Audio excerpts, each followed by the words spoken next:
ఇక Iran Israel యుద్ధ ప్రభావంతో ఇప్పటికే నిత్యావసర ధరలు పెరిగి సామాన్యులు తీవ్ర ఇబ్బందులు ఎదుర్కొంటున్నారు.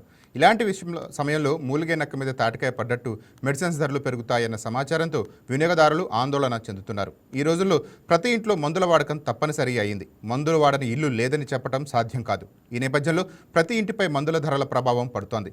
మెడిసిన్ ధరలు పెరిగినప్పటికీ డిస్ట్రిబ్యూటర్స్, రిటైలర్స్పై ఎటువంటి ప్రభావం ఉండదని, ఆ ప్రభావం సామాన్యులపై ఎక్కువగా ఉంటుందంటున్న మెడికల్ డిస్ట్రిబ్యూటర్స్ పిండి రాజాతో మా correspondent Venkat face to face.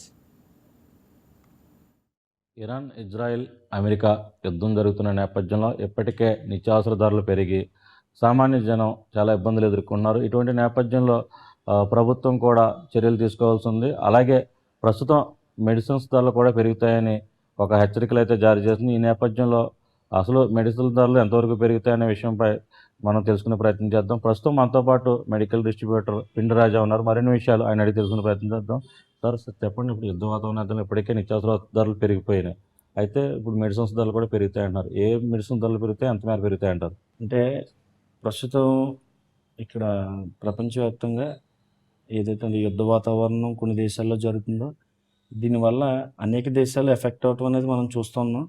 Crude oil దాని పరంగా గ్యాస్ దొరకక పెట్రోల్ రేట్లు పెరుగుతాయి. బయట దేశాలతో వెళ్తే అంటే మన అదృష్టం ఇక్కడ కొంచెం మనోళ్ళు ఇంపోర్ట్ చేసుకోవడంలో బాగానే ఉందని అనుకుంటున్నాను. కానీ అక్కడక్కడ ఇబ్బంది పడుతున్నారు. అలాగే అంటే నిత్యావసర వస్తువుల్లో మనకి ప్రధానమైన దానిలో మెడిసిన్స్ అనేవి కూడా ఉంటాయి.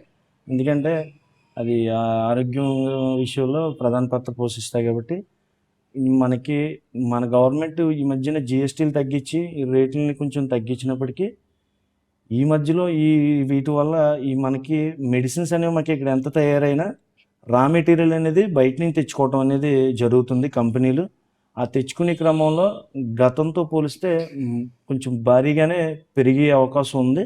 దాని మూలంగా మన కంపెనీ మెడిసిన్స్ అయితే పెరగటం ఖచ్చితంగా జరుగుతుందని అనుకుంటారు మాకున్న ఇన్ఫర్మేషన్లో. అలాగే అంటే సామాన్యులకి ఈ కంపెనీ ఐటమ్స్తో పాటు అదే కంపెనీతో జనరిక్ అనేది కూడా మన ఇండియన్ గవర్నమెంట్ అందుబాటులోకి తెచ్చింది. దానిలో అంటే సామాన్యులు, పేదవారు దాన్ని కన్వర్ట్ అయ్యి అవి వాడుకుందాం అనే వారికి కూడా దానిలో కూడా అవి పెరిగే అవకాశం ఖచ్చితంగా కనపడుతుంది మనకి. ఇది మరి ఎంతవరకు పెరుగుతుంది అంటే అది మనం అంచనా వేయడానికి మాకు ఇంకా అంటే ఇంకా మీటింగ్ అంటే ఒక 1 month పడుతుంది అని చెప్పి అంటున్నారండి. ముఖ్యంగా ఇప్పుడు మనం చూసుకుంటే జనరల్గా జ్వరానికి వాడే మందులు పారాసెటమాల్ కావచ్చు, అలాగే యాంటీబయాటిక్ మందులు కావచ్చు, వాటి మీద పెరుగుతుందంటారు. లేకపోతే ఇతర ప్రధాన ఆరోగ్య సమస్యలు ఏవైతే గుండె సంబంధిత వ్యాధులు, లేదంటే క్యాన్సర్, లేదంటే కిడ్నీ సంబంధిత వ్యాధులపై వాడే మెడిసిన్స్ ధరలు పెరుగుతాయి అంటారు? అదే అంటే బేసిక్గా మనకి అంటే ఒక దాని మీద అనేది అంటే మనం చెప్పడం అనేది జరగదు. ఎందుకంటే మనకి ఇక్కడ తయారయ్యే మందులు ఏదైతే ఉన్నాయో వాటిలో పెరగటం అన్నది ఎలా ఉన్నా మనం బయట దేశం నుంచి ఏదైతే ఇంపోర్ట్ చేసుకుంటామో అంటే రా మెటీరియల్ అంటే వీళ్ళు తీసుకుని బల్క్స్లో గడిచిన దాంతో పోలితే ఈ మధ్య పెరిగినాయి. కానీ ఈ యుద్ధ వాతావరణంతో మరింత పెరిగే అవకాశం ఉంది. అంటే ఫలానా అని మనం చెప్పలేం. కానీ మన ఇతర దేశాల నుంచి ఏదైతే రా మెటీరియల్ ఇంపోర్ట్ చేసుకుంటాం అందులో ప్రతిదీ కూడా పెరిగే అవకాశం ఉంది.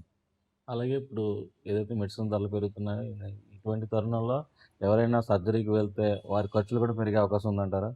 అంటే సర్జరీ ఐటమ్స్లో కూడా మనకి ఈ దాంట్లో వాడే స్టీల్ ఐటమ్స్ కానివ్వండి, ఇవి కూడా మనం బయట నుంచి వస్తాయి. మనకి ఈ సర్జరీకి సంబంధించి లోపల అంటే బాడీ ఇంటర్నల్గా మనకి బాడీలో ఫిట్ చేసే ఐటమ్స్ కూడా బయట నుంచి వచ్చే అవకాశం ఉంది. సర్జికల్ ఐటమ్స్ కూడా వాటిలో కూడా పెరిగే అవకాశం ఉందండి తప్పనిసరిగా. అంటే ఆ పేషెంట్స్కి భారంగా అవుతుందని మాత్రం తెలుస్తుంది. దాన్ని మరి మన ఇండియన్ గవర్నమెంట్ ఏ రకంగా చేస్తుంది అన్నది కూడా చూడాలి మనం. అయితే యుద్ధం కొనసాగినంతసేపు రేట్లు పెరుగుతాయి, లేదంటే మధ్యలో యుద్ధం ఆగితే కనుక రేట్లు మళ్ళీ సామాన్య స్థితికి వచ్చే అవకాశం ఉందంటారా? అంటే మనం గడిచిన ఇన్ని సంవత్సరాల నుంచి అది గవర్నమెంట్లో కూడా చూస్తుంటాం. ఒక్కసారి పెరిగిన రేట్లు తగ్గించడం అన్నది అది కంపెనీలు అంటే ఇటువంటివి వచ్చినప్పుడు కూడా కంపెనీలు లాభం పొందుతుంటాయి. అందులో కూడా అంటే ఇప్పుడు ఈ యుద్ధం జరుగుతుంది కాబట్టి ఈ రేట్లో వచ్చింది, మేము రేట్లు పెంచుతున్నాం అంటున్నారు. దాని తర్వాత ఎలా తగ్గిస్తారన్నది ఇప్పుడు వచ్చి మనం ఇందులోని చూడలేదు. పెరిగిన రేట్లు తగ్గించడం అనేది దాన్ని కూడా గవర్నమెంట్ అనేది అది దృష్టిలో పెట్టుకుని వీటి మీద ప్రత్యేకించి శ్రద్ధ పెట్టాలి. ఎందుకంటే సామాన్యులకి ఇప్పటికే కుటుంబాల పోషణ చాలా భారంగా ఉంది.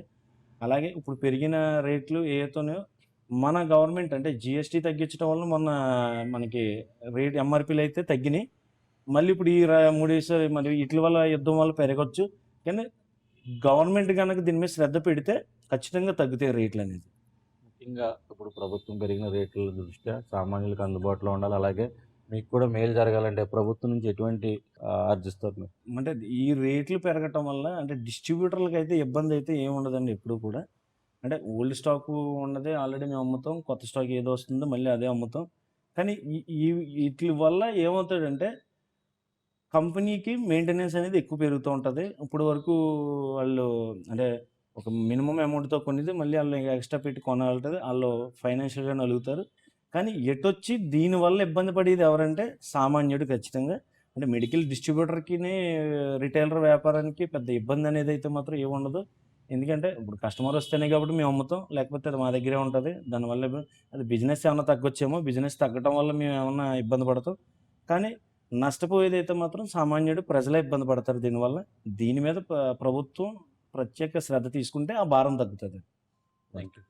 ఏదైతే మెడిసిన్స్ ధరలు ఇటీవలే జిఎస్టీ తగ్గడం వల్ల మెడిసిన్ ధరలు తగ్గాయని, ఈ తగ్గిన నేపథ్యంలో మళ్ళా యుద్ధం నెలకొన్న నేపథ్యంలో ఏదైతే రాష్ట్ర వ్యాప్తంగా కూడా కాకుండా దేశవ్యాప్తంగా మందుల ధరలు పెరిగే అవకాశం ఉందంటున్నారు. గతంలో ఏదైతే 90% మన భారతదేశంలోనే ఈ మందుల తయారీ ఉన్నాయి. అయితే దీనికి కావాల్సిన ముడి సరుకులు మాత్రం ఇతర దేశాల నుంచి తీసుకువస్తున్నామని చెప్తున్నారు. అయితే దీనికి సంబంధించి ఇప్పటికే ధరల పెరుగుదలకు సంబంధించి వీరికి సమాచారం ఉంది. అయితే ఈ ధరల ఏదైతే వ్యత్యాసం ఉందో వీళ్ళు మెడికల్ డిస్ట్రిబ్యూటర్లకు కానీ మందుల షాపుల వారికి కానీ ప్రభావం ఉండదని, సామాన్యులపై దీని ప్రభావం ఎక్కువగా ఉంటుందని ఈ యజమానులు చెప్తున్నారు. అలాగే సామాన్యులను ఆదుకునే దృష్ట్యా ప్రభుత్వం చర్యలు చేపట్టాలని, వారికి మేలు జరిగే విధంగా చర్యలు తీసుకోవాలని కూడా వీరు చెప్తున్న పరిస్థితి ఉంది. కెమెరా పర్సన్ వరుణ్తో వెంకట్, అంబేద్కర్, కోనసీమ జిల్లా నుండి.